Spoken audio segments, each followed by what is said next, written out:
7 2 का 2 नंबर है। हेलो, कथा बिंदु इतना और इतना कितना 4 कॉमा घटा 1 और दूसरा बिंदु है -2 कॉमा -3 को जोड़ने वाली रेखाखंड एक रेखाखंड है जिसको 3 भागों में बांटता है। ठीक है कि नहीं? तो ध्यान देना, मान लिया जाए सपोज दैट ए भी एक रेखाखंड है। ए का वैल्यू 4 कॉमा -1, बी का वैल्यू -2 कॉमा -3। इसको कितना भागों में बांटना है? समत्रिभाजित। समत्रिभाजित का मतलब सम मने बराबर, त्रि मने 3, भाजित मने बांटना। बराबर बराबर 3 भागों में बांटना है। तो इसको हम क्या टुकड़ा करेंगे जो बराबर बराबर 3 भाग में बटेगा? 3 टुकड़ा करेंगे तो 3 बार काटेंगे तो 4 टुकड़ा हो जाएगा ना। इसको हम 2 बार काटेंगे, 1 2, तो 3 भाग में बटा। एक भाग यहाँ, एक भाग यहाँ, एक भाग यहाँ।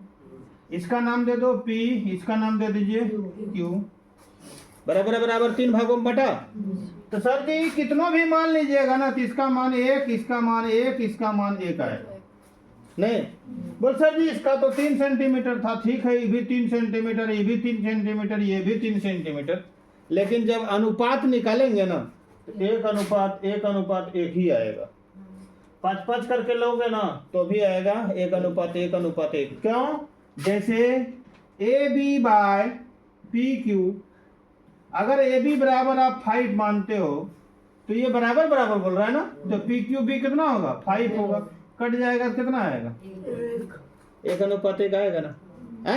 1:1 आएगा ना। ठीक ठाक है, मिटा दें तब इसको मिटा देते हैं। तो हमको ज्ञात करना है, क्या ज्ञात करना है? ये दोनों आदमी का निर्देशांक। किसका किसका? एगो P का और एक ठो Q का। तो यहाँ पर एक जरा सा लिख लेते हैं। क्या लिख लेते हैं? माना कि P, Q, ठीक है, P तथा Q रेखाखंड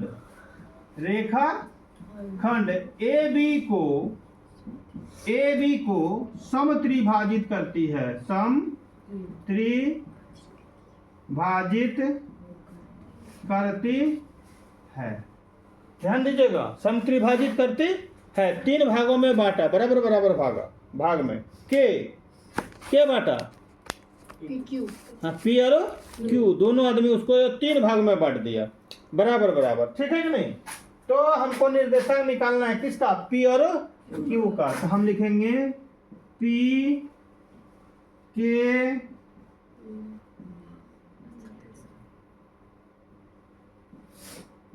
निर्देशांक के लिए, P के निर्देशांक के लिए। ठीक है, तो P के निर्देशांक के लिए जब लिखेंगे तो अनुपात क्या होगा सर? अनुपात क्या होगा? जब P वाला लेते हैं तो थोड़ा देर के लिए दिमाग से हटा दीजिए Q को। तो P का इधर क्या भाग है? 1 भाग। अब P का उधर क्या भाग है? 2 भाग। तो यहाँ अनुपात हो जाएगा 1:2। इसका मतलब है M1 में हो जाएगा 1 और M2 में हो जाएगा 2। क्लियर हो रहा है ना? है? तो x बराबर क्या होगा? M1 x2 plus M2 x1 bye M1 plus M2।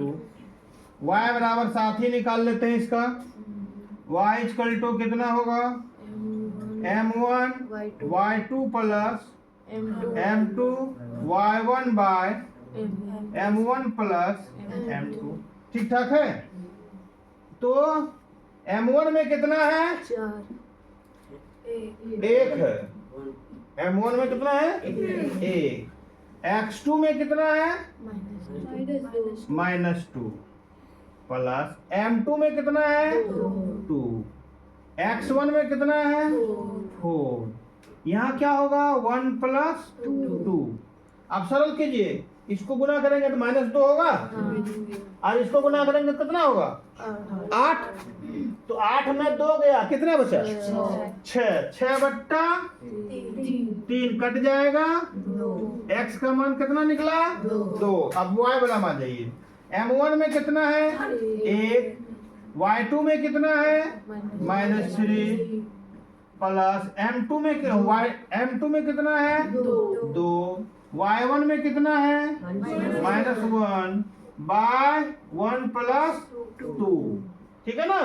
अब इसको गुना करेंगे कितना होगा -3, इसको गुना करेंगे कितना होगा -2। तो -3 और -2 कितना हुआ -5/3 हो गया। पुनः, ठीक है ना, पुनः किसका निर्देशांक के लिए Q के निर्देशांक के लिए, Q के निर्देशांक के लिए अनुपात अब क्या हो जाएगा अनुपात। अब Q वाला लेंगे तो इधर क्या भाग है 2 भाग, और इधर क्या भाग हुआ 1 भाग, 2:1 हो जाएगा, ठीक है कि नहीं। तो x बराबर m1 x2 plus m2 x1 bye m1 plus m2, y बराबर क्या होगा m1 y2 plus m2 y1 bye m1 plus m2।